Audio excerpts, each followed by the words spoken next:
ফুফাতো বোনকে পটাতে পারিনি, খালাতো বোনকেও পটাতে পারিনি, তাতে কি? এখনো চাচাতো বোন তো আছে। চাচাতো বোনকে যেভাবে হোক আমি পটাবো।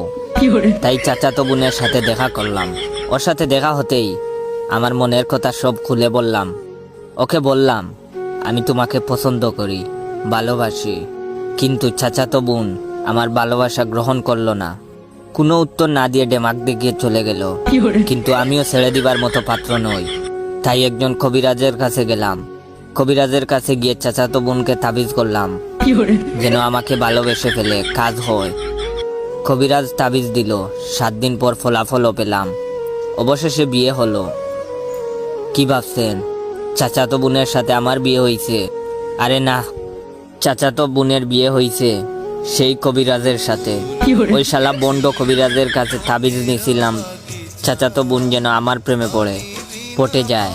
কিন্তু শালা কবিরাজ তাবিজ করে চাচাতো বোনকে নিজেই পটিয়ে নিল। এখন ওরা বিয়ে করে সংসার করছে, আমি ওদের তামাশা দেখছি।